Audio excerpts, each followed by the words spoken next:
noite. A gente vai tratar nos próximos 5 programas sobre a invasão holandesa na parte do nordeste do Brasil. Aqui presente nós teremos 5 convidados e 4 deles vão falar um pouco sobre o ponto de vista dessa história. E um deles, que vai ser o último, vai falar um pouco da gente, é um especialista que vai retratar um pouco pra gente um grupo que foi muito importante nesse período. Bom, a gente vai tratar de diversos assuntos polêmicos, mas um deles, que é o mais polêmico, é a presença do personagem Calabar nesse período da história, que é visto por muitos como um traidor. Em primeiro lugar, nós vamos ter aqui presente o autor do livro Ser Protagonista, Marcos Alexandre Capelari, que vai falar um pouco pra gente como que é retratado essa parte da história do seu livro. Boa noite, Marcos. Boa noite. É um prazer estar aqui nesse programa hoje tratando de um assunto tão importante quanto esse. Bom, o prazer é todo nosso e a gente gostaria de começar falando para você contar pra gente como que é retratado, quem são os personagens, conta um pouco pra gente sobre isso. No meu livro, ele conta a história da invasão holandesa, retratando os principais personagens, os senhores de engenho André Vidal de Negreiro e João Fernandes Vieira. Eles lideraram os colonos. Assim, conseguiram a confiança de muitos grupos populares. Esses grupos populares eram comandados pelo negro Henrique Dias e pelo indígena Felipe Camarão. Eles criaram uma resistência contra os holandeses, que chegaram invadindo a parte do nordeste do Brasil, destruindo tudo, terras, famílias, cidades e povos. Bom, mas e a Calabar? Ele é retratado no seu livro? Quem é ele? Então, na verdade, Calabar não é citado no meu livro porque ele não foi uma figura tão importante nesse processo histórico. Bom, obrigada pela sua entrevista, foi um prazer enorme ter você aqui hoje como convidado. Muito obrigada mesmo. O prazer é meu de vir aqui.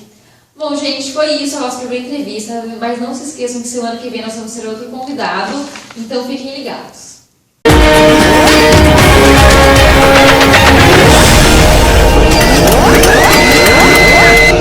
Boa noite, gente. A gente está aqui hoje para tratar sobre o assunto invasão holandesa em parte do nordeste do Brasil, como eu havia dito na semana passada, mas só que hoje a gente tem um novo convidado, que é o Tenente Martins, que vai falar um pouco pra gente sobre o ponto de vista do Exército durante esse período da história.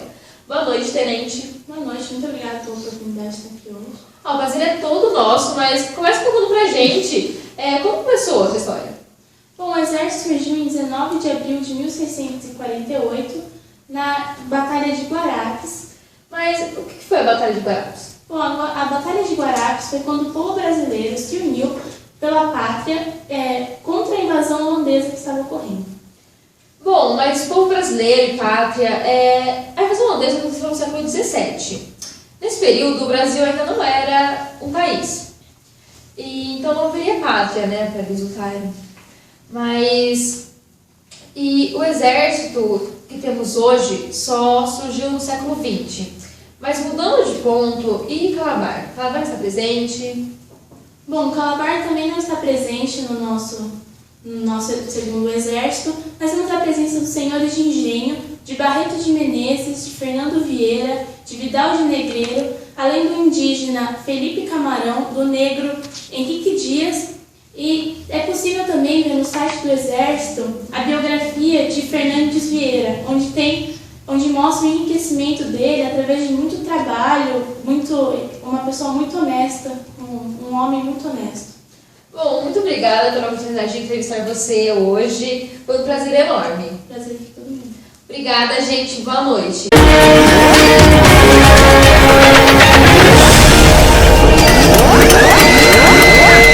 Boa noite, gente. Hoje nós estamos com um convidado extremamente especial, Chico Buarque, que escreveu a peça O Elogio à Traição, que retrata um pouco a invasão holandesa no Brasil. Boa noite, Chico. Boa noite, é um prazer estar aqui nesse programa hoje. O prazer é todo nosso, mas conta um pouco pra gente dos personagens da peça. Então, primeiramente o Calabar, que é muito importante, ele é visto como traidor. Por quê? Ele se aliou aos holandeses porque ele queria um governo mais justo, porque a população estava muito ruim. Ela estava sendo escravizada e ela estava muito mal. Então ele é visto como traidor. Mas não é só ele. Todos são vistos como traidores, todos os personagens da peça. Como Matias de Albuquerque, que ele escreveu uma carta para o Calabar falando que se ele se entregasse, ele podia ser perdoado.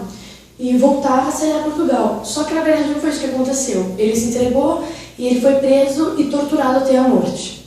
O Frei, ele era aliado de Portugal e por seus interesses ele acabou se aliando à Holanda. O indígena Felipe Camarão, ele acabou traindo sua família e sua cultura, porque ele acabou virando cristão. O Henrique Dias, que era negro, queria ter um engenho e escravos. Então, todos relativamente acabaram traindo alguma coisa. Então, todos foram traidores. E qual foi o motivo da peça? Por que você escreveu a peça? Então, eu escrevi na época da ditadura militar justamente para criticar ela, porque era uma fase muito ruim e essa peça eu achei que fosse uma crítica muito boa.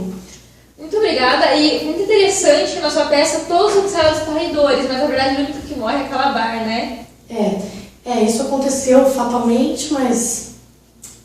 Muito obrigada pela sua presença, foi um prazer enorme estar aqui hoje com você. Obrigada eu.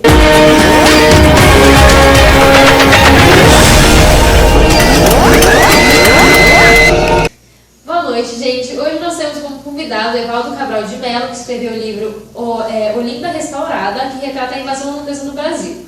Boa noite, Evaldo. Boa noite. É um prazer ter você aqui com a gente hoje. Vamos começar perguntando, os participantes do movimento, eles sempre ficavam a favor dos portugueses? Bom, obrigada pela oportunidade de estar aqui hoje. Não, nem sempre. Alguns lutaram a favor dos holandeses e outros lutaram a favor dos portugueses. E houve também grupos que ficaram neutros.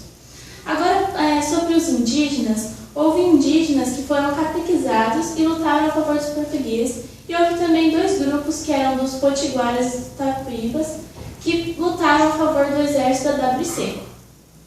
Sobre os escravos, alguns escravos acreditavam que, ao lutar pelo exército holandês, após 3 anos, ganhariam a carta de alforria. Mas os que lutaram pelo exército português conseguiram ganhar essa carta de alforria. Bom, e Fernandes Vieira, ele foi retratado pelo Tenente Martins, que veio conversar com a gente a respeito da invasão holandesa, como um homem muito honesto, que conseguiu os seus bens com muito esforço e muita honestidade.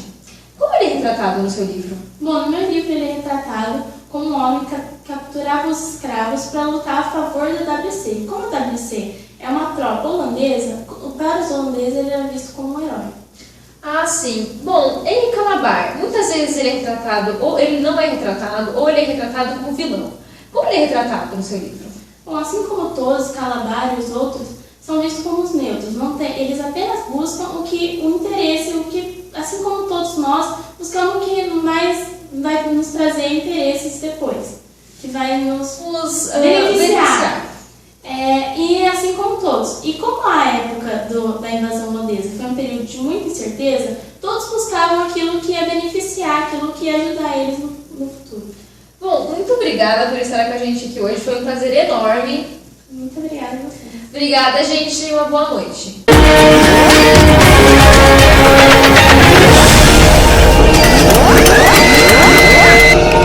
Boa noite, gente. Hoje é o nosso último dia que nós vamos falar a respeito da invasão holandesa no Brasil.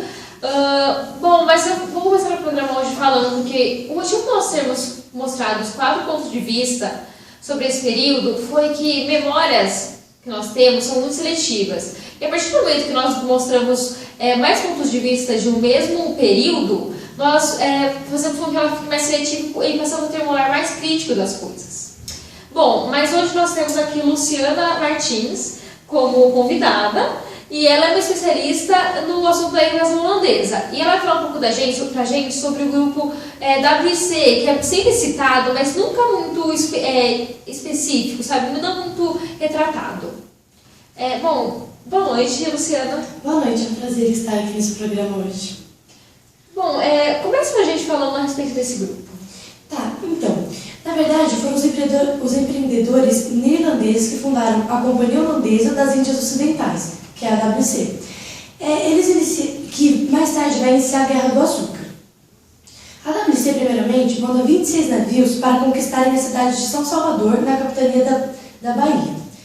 Depois de um tempo, a WC manda 56 navios para conquistar Olinda e Recife, em Pernambuco. Como a tia Albuquerque não tinha recursos para combater essa invasão que eles estavam fazendo, ele acaba retirando toda a população do lugar e todos os defensores também. Só que enquanto ele estava saindo, ele acabou incendiando todos os armazéns que tinham de açúcar, para o açúcar acabar não ficando na mão dos invasores. Depois de um tempo, a administração da WC foi para o Nassau, que expandiu as conquistas até Sergipe. O Nassau, depois de um tempo, foi suspeito de violar os seus deveres com honestidade e ele acabou sendo mandado pela WC para os Países Baixos. Depois de um tempo, a WC estava muito descontente com a sua nova administração e eclodiu a chamada Insurreição Pernambucana, ou a Guerra da Luz Divina. Então, isso é um pouco o que a gente sabe sobre a WC, né? Que não é muito comentada geralmente nos textos, ela só é citada de vez em quando, mas nunca é aprofundada. Bom, muito obrigada, foi um prazer ter você aqui com a gente hoje. Gente, essa foi a Luciana e muito obrigada a vocês que nos acompanharam ao longo desses 5 programas. Muito obrigada, foi um prazer ter vocês com a gente. Boa noite.